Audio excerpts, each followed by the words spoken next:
Okay. Hello. Hi. My name is Adisa Daniel. No, don't let me say it that way. My name is Daniel Oluwaseun Akoni Omo Adisa. If you don't speak Yoruba, what I basically said is all of my name, Daniel Oluwaseun Akoni. The Omo Adisa means son of Adisa, technically child of Adisa. Son would be Omo Korin Omo Adisa, I think. And just in how I have decided to introduce myself and how I have stumbled to say the words and describe what is going on there, you might have noticed a little bit of awkwardness. But before I key you into what that awkwardness is, if you didn't catch it, the way I introduce myself most of the time in online spaces is Daniel Briggs Adisa. Normally on forms, they will ask for my first name, my middle name, and then my last name or my surname. And I say Daniel Oluwaseun Adisa. But online, where one might say my presence is most saturated and most in contact with people, most people do not know me by that Oluwaseun. Most people would think my middle name is Briggs. And even though numerous times I have said it's a nickname, most people will still think it's a name. Most people still actually do think it's my actual name. And the funny thing is, I've always had somewhere at the back of my mind the thought of legally changing my middle name or legally adding Briggs to my name, and then I can have that one serve as my middle name. But then when I think about the affidavit process, I just say no. But anyway, in case you still haven't guessed what the awkwardness at the beginning of my introduction was that first off, it seemed like I didn't really know what exactly to do, but more so, it seemed like I was struggling with the language, Yoruba. And that struggle is what I want to talk about today. So, welcome to an episode of Volatile Times with Daniel. I am your host, Daniel Briggs Oluwaseun Adisa. What else am I supposed to say right now? Oh yes, disclaimer, these are my thoughts. I kind of removed the original disclaimer. These are my thoughts. There's usually background music. There should be background music.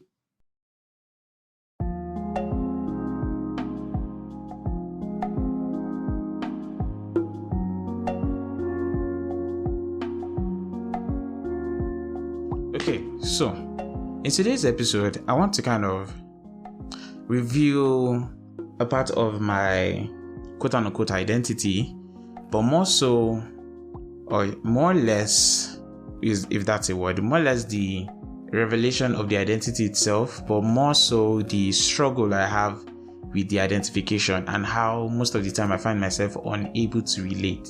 So, I don't know if you know about this. Maybe you saw the video, maybe you didn't see the video.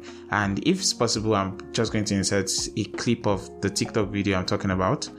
To the girl in English class, what is funny? What is hilarious about my painful attempt to communicate in a language that is not even my own? See, this accent tells a story of survival. Tells how my mother tongue endured to this day, so I expect you treat my tongue with some respect. Every word, every syllable I utter comes from a riot within. My mouth is a babble between subconscious tongue, teeth, and vocal cord. So excuse you if my speech does not suit you. So this speech comes from this slaughterhouse I call a mouth. See, my mouth is a battlefield. It was a video of this young lady doing a spoken word thing, talking about how her mouth struggles with English, right? How it's not her mother tongue, and how it clashes with the intonation, it clashes with the way her mother tongue is spoken, which for many Africans, and I think many people who English is not our very first language, officially speaking, we kind of struggle with speaking English, especially speaking it in the way we are told it's supposed to sound and the way the words are supposed to be pronounced, which I think to some measures we can't be told exactly how it's supposed to be pronounced and how it's supposed to sound because we are not the originators of the language. So I don't know. I might be wrong on that part. It's not really a big deal for me. But I think there is an aspect of the African population, and let me bring this down now to Nigeria. I think there is an aspect of the Nigerian population that the struggle is in reverse. Using myself as a case study now, I speak English way much more fluently than I've ever spoken Yoruba ever in my life. And that doesn't necessarily mean that I am a bad Yoruba speaker. To some measure, I actually speak the language fluently, and to some extent, I can actually read it better than the average person. But yet, all of that has come about as more of a result of taking up a scholarly measure with language to some extent. And when I say scholarly measure, I mostly mean secondary school. I took Yoruba seriously in secondary school. Shocker. And I think I had a really good result in my work. I think it was a B. Ugh. Anyway, my first contact with the language wasn't necessarily, or rather my first significant contact with the language Yoruba wasn't necessarily out of a place of tradition, out of a place of culture, out of a place of it being natural. It came secondary. Now, according to the account of my mom, I used to, because I think we were born in Lagos, but then we moved to Port Harcourt. So for I think the first 5 years of my life, I grew up in Port Harcourt. And she said, according to her, before I started nursery school, I think, I used to speak the Port Harcourt language, and now that I think about that story, something about that story is fishy. Is it nursery school or primary school she was talking about? Maybe primary school, I don't know, but I doubt. Something's fishy about that story, but I'm going to tell it. But I've never really tried to analyze that story before. But anyway, according to her, I used to be able to speak Port Harcourt language. I don't know what it is. Let's just call it Port Harcourt. And I would also speak Yoruba because they used to speak Yoruba to me at home. And at some point, everything kind of got tongue twisted. I really couldn't handle the constant switching between the two languages. And then it was around that time I started school proper. And so learning English kind of stabilized language for me. And then it overtook every other language I had learned before that time. So while English kind of stabilized my ability to speak and communicate to people and also understand people, I also lost all them Yoruba everything. And so while one might argue that, okay, it seems Yoruba came first, right? It seems Yoruba came first, so shouldn't it be instead a relearning, a rediscovering of the Yoruba language that I had lost? But to me, it doesn't seem like it was a loss, and the reason why I don't see it as a loss is because it didn't stay. I didn't have it. If I had it, I wouldn't have forgotten it, especially that early in my development age, where there was people around me that could speak the language and could speak it to me. So I don't think I lost it. I think, maybe I failed to grasp it. So what I could grasp at first was English. And now here's the funny thing. Here's how it now boils into another aspect of my identity as being Yoruba that I struggle with is I don't really feel like I am a Yoruba man. I don't know if that makes sense.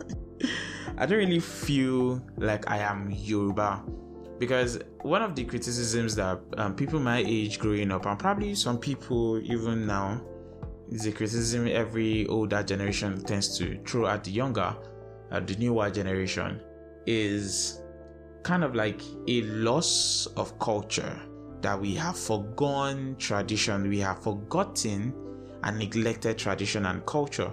And in this case, that would be the Yoruba tradition and culture. But see, for me, here's the thing. I don't think I grew up Yoruba.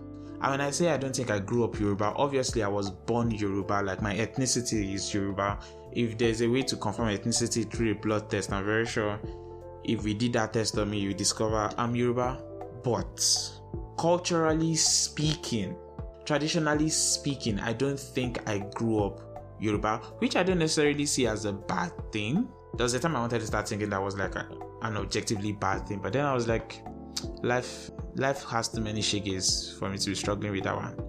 So when I say I didn't think I grew up Yoruba or Jige, that's what I mean. So I never really had that influx of culture. I never really had that influx of Yoruba traditions, Yoruba teaching, things like Owe, all those kind of stuff were not necessarily things that were emphasized. How Yoruba people say some things, the things you say for some things, none of those were really emphasized for me.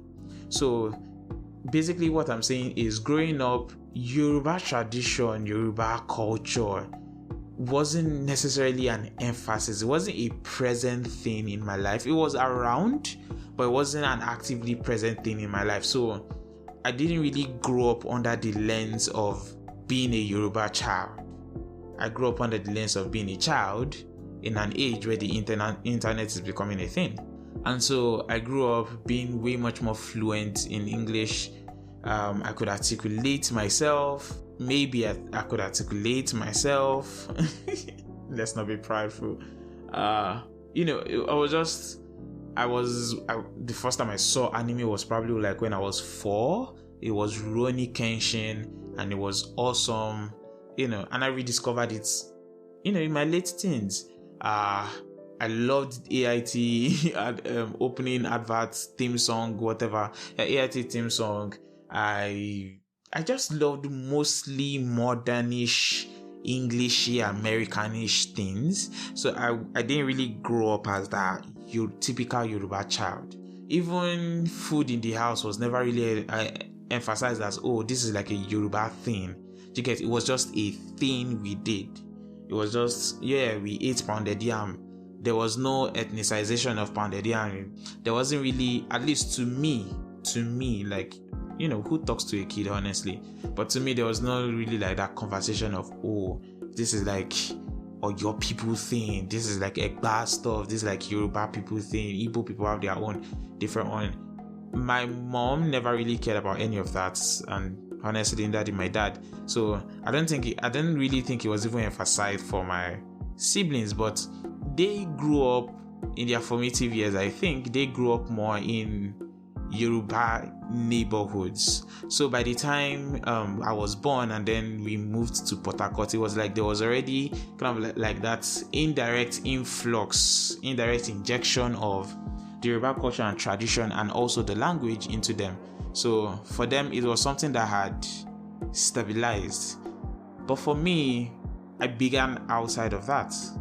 And so it was when we moved out of Port Harcourt and went to Ogun State that I had the opportunity to now pick up the language Yoruba, and I was terrible. Oh, Oluwa. Anybody gbọ́ mi tí mo sọ Yoruba anytime here? Oh my God. Jesus.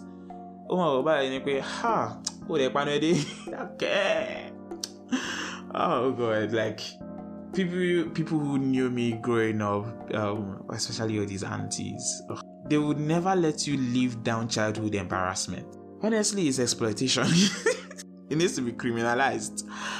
But yeah, they would kind of remind me about how back then, how shitty I was at speaking even the most basic Yoruba words like Ekaro, Rara, Beni, even I messed up. Who messes up? God. So yeah, it was like, and I think by that time I was like 6 years old already, or 7 years old. So imagine how kind of difficult it would have been to insert that language. But I was a child, so, and children pick up language faster. Unlike now, it's like you teach me one phrase today, I've forgotten it by the morning. So anyway, yeah. So yeah, I picked it up, but I didn't even really take speaking Yoruba, writing Yoruba, and reading Yoruba seriously until secondary school. Like, it wasn't really something I ever thought I needed to devote myself to. And many people say, yeah, sure, that's most guys, that's most people, that's most Yoruba people. But for me, it was different, because most people under the context, I think that they don't pay attention to Yoruba studies, the language study in school, in high school, secondary school, most of it, and even primary school, is that they are coming from the background that this is their language. This is their language. This is what they speak. This is the one thing they should know. This is the one thing they've known as a language, as a means of communication. So they are coming at it from that background. But me, I didn't have that background. So I wasn't paying attention to Yoruba language studies, right? But I was coming at it from a place of, I didn't really care, and all those kind of stuff. And it doesn't mean that I didn't really get better at speaking Yoruba even before secondary school. I think I kind of did, but it was still really, really rough. And even back then I still spoke English more than I did Yoruba. Nowadays, I think I speak Yoruba more than I do English, which I think is a good thing. But I got into secondary school, and then I had this fascination I just developed that fascination for language. And so I started paying more attention to English classes. And then, I don't know, it was something, maybe one particular teacher, something changed at some point in secondary school. I can't really say when. And then I saw Yoruba in an entirely different light. It might be Mr. Joseph, I think, who caused that to happen. Like in an entirely different light. I started paying attention to poems. I started paying attention to speeches, the incantations, all this kind of stuff. I started paying attention to the intonation of Yoruba words, all this kind of stuff. I started paying attention to different accents, dialects for Yoruba. I remember I started learning how to speak Egba. I started learning how to speak Ijebu. At some point, I was really good at speaking Ijebu, and speaking Ijebu is really confusing as hell. If my Ijebu friend still speaks Ijebu to me, I'll probably understand, but I probably won't be able to speak it back. And all these things are Yoruba, but my proficiency in the language did not come as a result of it being natural. It didn't come as a result of it being infused into my nature. It came as secondary. It came through effort. It came through consideration. It came through scholarly effort, right? I had to. It became due to a fascination. It was as a result of a fascination, and not about it being an original part of my upbringing. And so I always have this disconnect with the language Yoruba, and it has affected how I tend to communicate with the language. So many times I'll tend to want to start speaking Yoruba even when I really do not know what word I'm supposed to be using, like translating from English to Yoruba. I really don't know what I'm supposed to be using at that point, but I'll still kind of force myself to speak in Yoruba. I'll type in Yoruba many times, which I think I'm really good at compared to the average person. I don't know how to do the army thing. God, that thing is just stressful. Somebody said if I sing, I'll get it, and I sing and I still don't really get it. So, but yeah, reading the language, which isn't necessarily easy, to be honest. I'm still kind of fairly good at it. I remember when my sister is in secondary school, even the students at the school I teach, whenever they're having their Yoruba exam, I'm usually one of the few teachers they call and ask, can you just help us translate this shit? Because it's like we really do not know what this word is. And it's one of the reasons why I tell most people, especially if you're Yoruba, pay attention to Yoruba language studies in school. It's like, just because you speak the language as a part of your upbringing, as it's been natural, does not mean you really do know the language. But that's just a tangent. So anyway, my proficiency, my knowledge of the language really came and solidify through schoolwork, through scholastic study and all this kind of stuff. But it is still secondary to me, because my go-to language for almost everything and anything is English. And even when we talk about culture, I do not know Yoruba culture like that. What I do know about Yoruba culture has come mostly from scholastic study and not passed down as tradition. So growing up, I did not really have a connection to being Yoruba, except if you count tracts. My mommy sold a lot of tracts. They walk but try the God. Let's continue. Yeah, so even today I think I am more socially Yoruba. I don't know if socially Yoruba is how I want to put it. Today I think I'm more connected to being Yoruba in the form of paying homage and acting according to certain customs and certain social cultural norms and all those kind of stuff. but mostly I just can't relate to being Yoruba. And it's not that I don't like being Yoruba, but I don't dislike being Yoruba at the same time. It's almost like a form of apathy. Like if I describe myself to somebody and I talk about myself to somebody, telling them I'm Yoruba usually would almost never come up unless they ask. And it's not because I am intentionally withholding that information. It's more so that I did not even remember to, be like, hey, I'm Yoruba. And one might make the argument that it might come from the assumption that people will see my name and know I'm Yoruba. But again, like I said at the beginning of this episode, the way I introduce myself in online spaces is Daniel Briggs Adisa. Adisa is the only word there that is not English. And one might even assume that, you assume this is Yoruba. No. I've had people say Adisa as Adidas. So there's very huge possibility for even mistaking it to not be a traditionally Nigerian-ish name.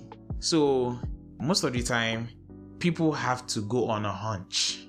So I've seen people who automatically guessed I'm Yoruba. I've seen people who called me Hausa. I've seen people who called me Igbo, and also from the way I talk, because here's another thing. Remember I said at the beginning, I referenced that girl's TikTok, her rich, powerful spoken word poem, and that the struggle many people face, even in Nigeria here, with English is that it kind of clashes with the mother tongue. The mother tongue kind of rolls off your tongue a little bit. If you've seen Igbo people speak Igbo, damn, I think I want to learn Igbo. I don't know, Igbo kind of sounds sexier. I don't know, Igbo sounds sexy. Igbo sounds like the language you use when you want to toast. Yoruba sounds like the language you use when you want to have nasty sex. Like you want to have that disrespectful sex. Like you want to tear the sheets. You understand? Where you enter the room and then you look at the gazelle on the bed and then you say, timba gwe lale, timba kie wale, imba mie so tun timba mie so sin imba gwe di de ba jwe le ba emi a kesoke emi a kewale emi a shaking ayare a shaking gbogbo are agun abo o ma mo pe nkan ba Yoruba is the definition of toxic masculinity. Please stop using Yoruba to toast women. Learn Igbo. Use Yoruba to tell them that you're going to wound them in bed because tossing not me shitting on Yoruba language. I don't know. Hausa sometimes if Hausa comes with that tushness, like I know this guy Japhet, really great photographer. The first time I heard him speak Hausa, because I didn't even know he was an Hausa guy. I heard him speak Hausa and it did not sound like the typical Malam Hausa on the street. It didn't sound like this. It sounded discomposed, rhythmic. It had rhythm. And honest to God, I looked at Japhet at that moment in time and I thought in my head, damn, that was sexy. I think I told him that was sexy because I'm usually the type of person that I will say it. I really do not care, and I will not put the no homo tag because I think that thing is unnecessary. Yeah, but I think I heard him speaking again. And Japhet, if you ever do listen to this, please send me a VM. Send me a VM with you speaking Hausa. Oh my God. Jesus. But anyway, yeah. So I feel this disconnect to Yoruba. So it's like sometimes when people get vexed over something like maybe a cultural appropriation kind of thing, or somebody slanders their ethnic group or something like that, like in this, not slander in this way, in this like terrible way, but just like stereotypes. I don't feel the outrage. I'm unable to relate to the outrage. I'm really able to relate sometimes, and even to some extent, it even leads me to kind of like a form of hate towards all these white celebrities that, they come to Nigeria and then they start speaking pidgin and then we all start hailing them like as if that, they validated us in one kind of way. I don't like that. I don't like that, one white girl just starts speaking Yoruba and she's mainly doing it to be a grifter to get our attention, and then many of us will start healing her up and down. like as if, it's like, what goddess? Àwọn ọmọ Ọ̀ṣun ti dé, àwọn ọmọ Ọ̀ṣun ti yá wọlé, olójú funfun. Folarin will be proud. Damn, mother will be proud. They are the ones that taught me how to talk this way. Oh God, I resist talking this way most of the time. So, and it manifests itself in different ways. Even in my choice of clothing, I don't necessarily like trad. I don't hate it. I look good in trad, honestly speaking. I look, in fact, you know what? Maybe the cover for this, I'll just put one of my pictures. I'm not getting dressed up, God no. I'll put one of my pictures and just let you people see how fine, beautiful, skin sheen, specular on trad. I really do look good. But the thing is usually not my first or third choice of who. I say first or third, like I say if I have much choices, I barely have clothes. But it's like going trad usually is never my first idea for any occasion, even an occasion that clearly calls for trad. Because again, I do not have as much as an attachment to the symbolisms of the Yoruba culture and tradition as compared to a typically Western one. So I always find it difficult sometimes to relate with conversations that people have sometimes. I always find it hard sometimes to vibe and not go off the rails when I speak Yoruba with some people. I'm usually quite cautious. I'm always defensive whenever it seems like somebody's about to point out that I didn't speak a Yoruba word correctly, because again, I don't want to be seen as lacking in something that I should be proficient in naturally. So in something I should be good in naturally. I really do not want to be seen as lacking.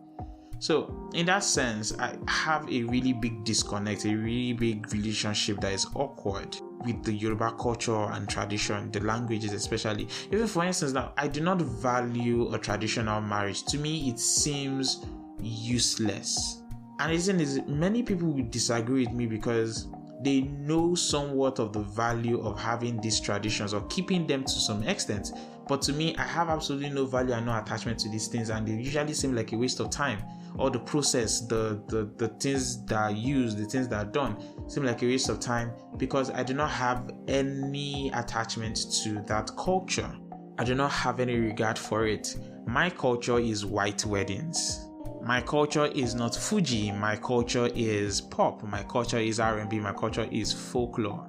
My culture stories are not hearing about Anansi or hearing about African idols and all those kind of stuff, especially from African writers. I've barely ever read an African writer, which I hope to do better and do more of in 2023. But barely, especially Nigerian authors. I automatically usually avoid Nigerian authors when they are writing novels or things like that, because to me it always seems somewhat pretentious.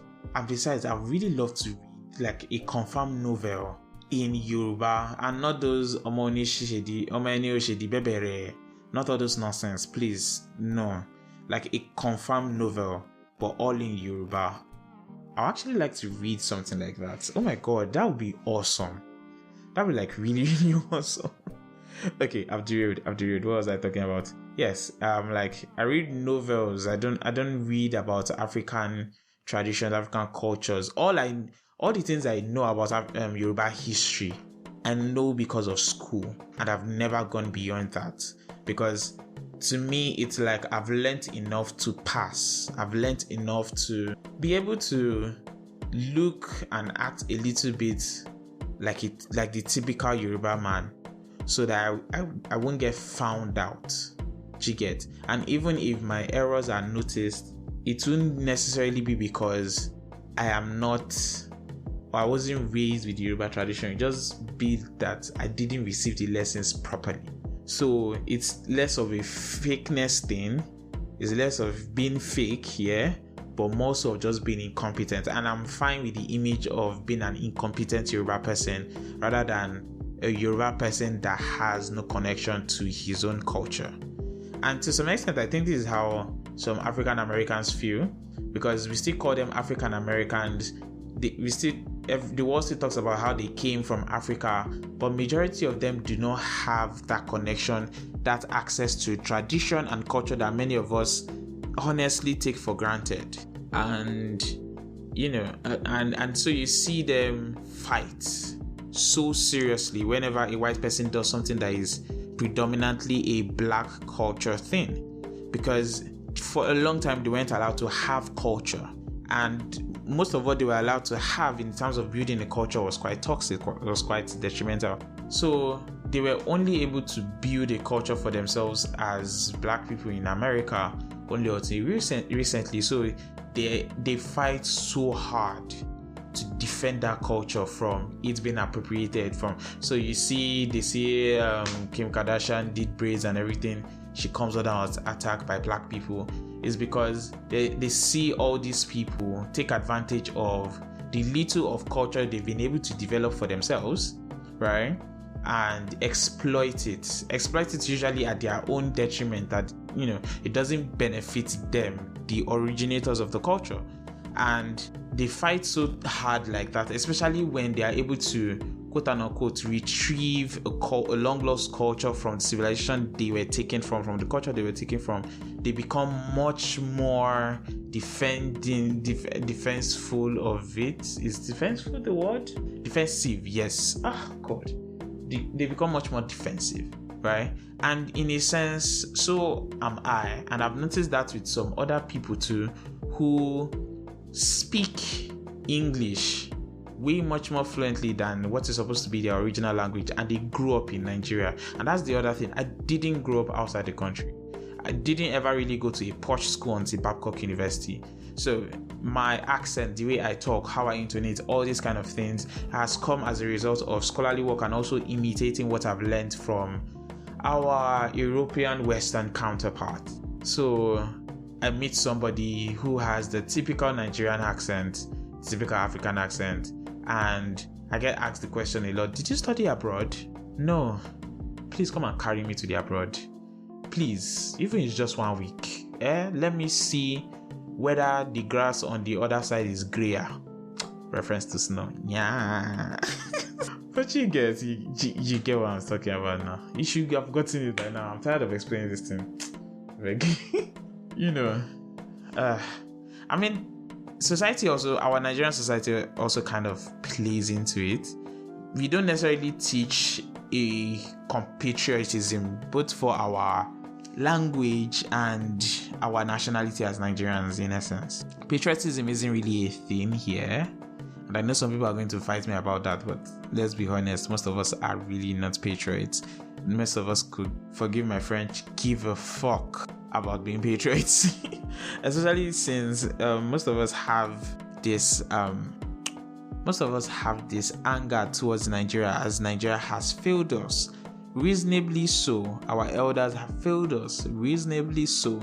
There's a lot of angst, which honestly, based on my recent studies, listening to African American stock and everything, it kind of seems similar to the Black Rage. And I'm not really going to explain what that is or what I'm really qualifying as Black Rage, because that's an entire episode, which I really don't think I'm ready to make. But we have that kind of anger that we have towards Nigeria as a system, as a structure made for us, but that has failed us. I think Black people also kind of have towards the American culture, the American legal system, all those kind of stuff. So yeah, but anyway, I brought in the example mostly to kind of like pin that parallel of how disconnected I feel from a culture that I feel is supposed to be mine, but yet it doesn't feel like I own it. It doesn't feel like as if I have rights to it. I know in our culture, we when we go to schools, we don't teach with our language. You see a school in a predominantly Yoruba neighborhood, everybody there, even the Igbo child, speaks Yoruba, and yet it is forbidden to teach in your language. It's forbidden to explain anything in your language. It's forbidden for the students to communicate in that language, because we emphasize and teach proficiency in a secondary language over our very first language. And this is, I think, a mechanism for survival ultimately, but at the same time it's also a restrictive cage. And so you end up having all the secondary school students who struggle to speak their mother tongue, especially because when they go back home to their parents kind of enforce a communication through English more than a communication through the native tongue. Yeah. And I was not planning on talking about this particular aspect in this episode, but hey, guess it's just going to be longer than I thought it to be. So yeah, you go to schools, secondary schools, and we call our native language vernacular, right? And vernacular is, I think, should be a derogatory term for a language. Let me check. Vernacular, not the dictionary. Jesus. Okay, VR. Who knew vernacular was spelled as VR? I didn't. I thought it was VANA. Mad. Vernacular. Okay. So vernacular is described as the language of a people or a national language, everyday speech or dialect, including colonialisms, as opposed to standard. Okay, yeah, this is the definition that work. So, the definition for vernacular, especially in the way we tend to use it, would be this: everyday speech or dialect, including colloquialisms. Wait, what does that word mean? Colloquialism? I think something about, natural or something, as opposed to standard literary, liturgical, or scientific idiom, which all just starts for white talk in English. Okay, a definition of vernacular that kind of fits the way we use it would be this one: everyday speech or dialect, including colloquialisms, as opposed to standard.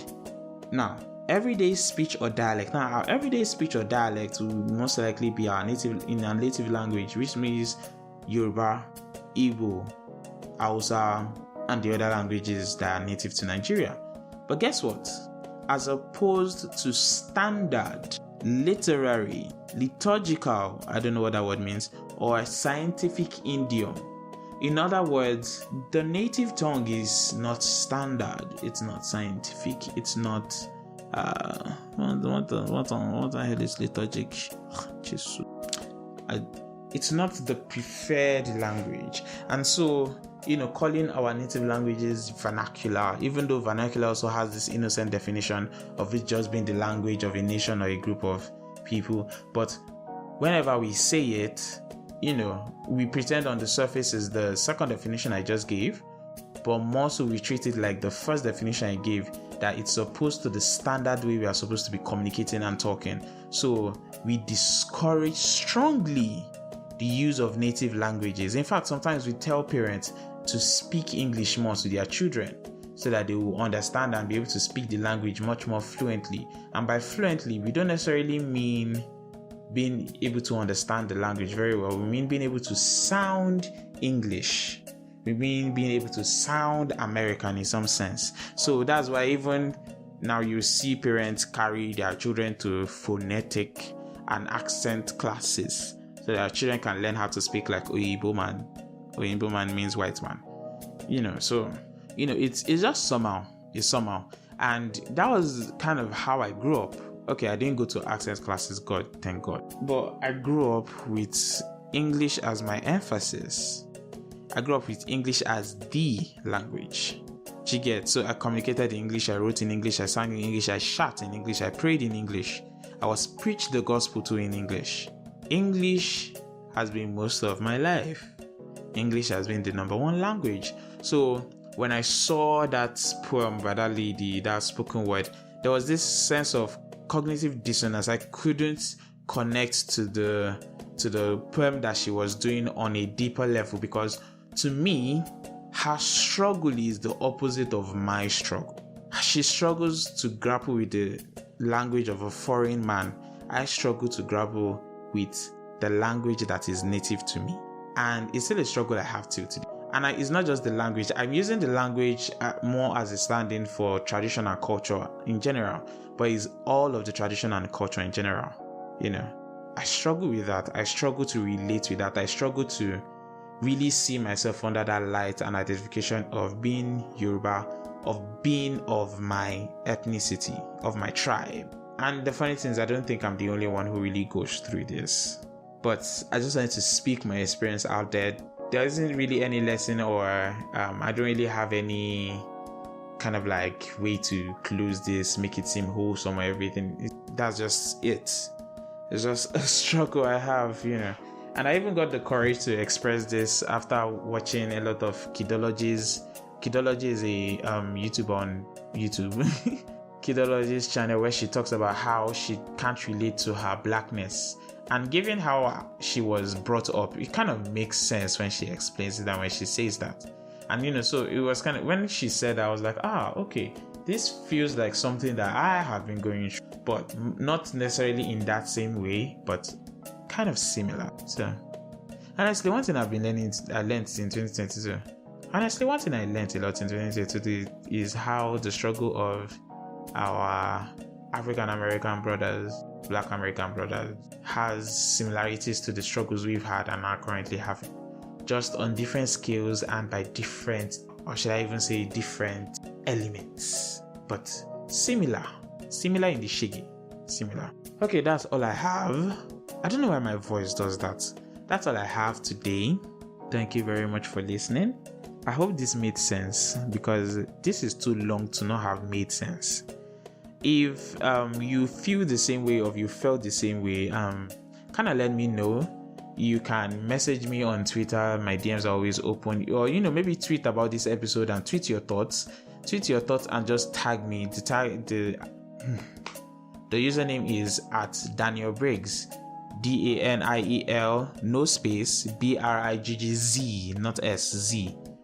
So, or you can just look for links in the description. My WhatsApp is also there. Maybe if you're on Spotify, there'll probably be a poll and a question that you can use for immediate feedback, so you don't have to go out of the app. Thank you, Daddy Spotify. That's it. Follow me on Instagram too, I think, at Volatile with Daniel. And I wish you all a good and happy year.